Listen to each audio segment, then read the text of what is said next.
Hello दोस्तों, आप सबका स्वागत है आपके अपने यूट्यूब चैनल फिल्मी रिएक्शन में। तो कैसे आप सब, उम्मीद है आप लोग अच्छे होंगे। मैं बिल्कुल अच्छी हूँ आप लोगों की दुआ से।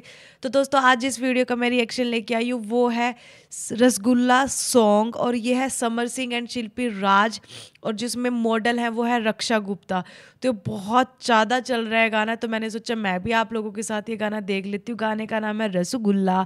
तो जल्दी हम ये गाना सुनते हैं, एंजॉय करते हैं। इसके बाद इसके बारे में बात करेंगे, उससे पहले चैनल को सब्सक्राइब करो और वीडियो को लाइक ज़रूर कर लें।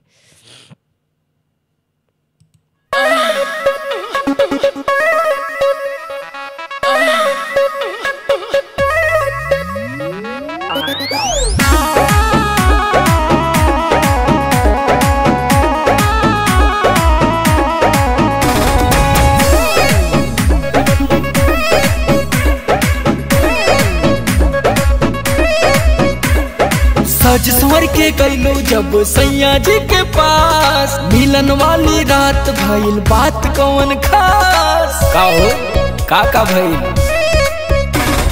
सज संवर के गईलो जब सैया जी के पास, मिलन वाली रात भइल बात कौन खास। दैया में लुट गई कोठरिया में जाई के, दैया में लुट गई कोठरिया में जाई के, राजा रस लूट लियो रे।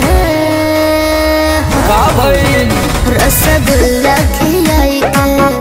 अच्छा, राजा रस लूट लियो रे, रसगुल्ला खिलाई के। स्पंज वाला रहल का?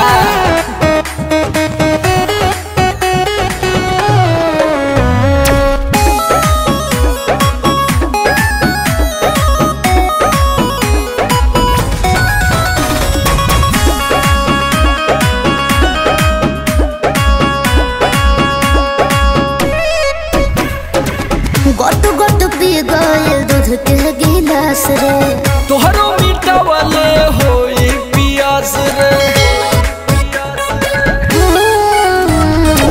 गोट गोट पी गइल दूध के गिलास रे, तोहरो मीठा वाले होई पियास रे। फोड़ दिया चूड़ी मेरा घुंघटा उठाई के, फोड़ दिया चूड़ी मेरा घुंघटा उठाई के, राजा रस लूट लियो रे, रसगुल्ला खिलाई के।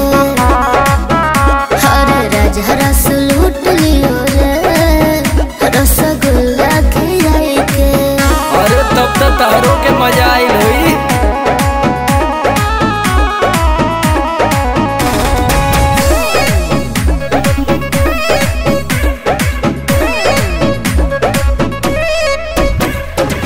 अपने भी जगह पिया हमको भी जगाया, पातर कुमार तोहर होई भवाया। रात जगा हो गइल का? हाँ, अपने भी जगह पिया हमको भी जगाया, पातर कुमार तोहर होई भवाया।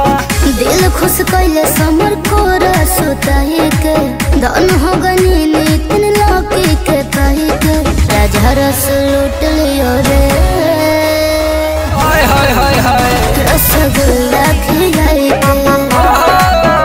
हरे राजा रस लूट लियो रे, रसगुल्ला खिलाई के। अरे सिरवा में से उठाई के दे दले का हो? आइता बेटा रसगुल्ला खा लिया कैसे। तो जी बहुत अच्छा गाना था, बहुत ही प्यारा लिरिक्स था, बहुत ही अच्छा म्यूज़िक था। रक्षा गुप्ता बहुत सुंदर लग रही थी एज ऑलवेज, वो है इतनी ब्यूटीफुल सी, डांस बहुत अच्छा कर रही थी। समर के साथ उनकी केमिस्ट्री बहुत अच्छी थी। मुझे गाना बहुत अच्छा लगा। आप लोग को कैसा लगा प्लीज़ मुझे कमेंट करके जरूर बताएं, और अगर आप लोग चाहते हो मैं आपकी पसंद की किसी और वीडियो का रिएक्शन लेके आऊँ वो भी मुझे कमेंट करके जरूर बताएं। इसी के साथ मैं इस वीडियो को यहीं पे करती हूँ खत्म। मिलते हैं नेक्स्ट वीडियो में, तब तक के लिए अपना ख्याल रखें। Ta-ta bye by.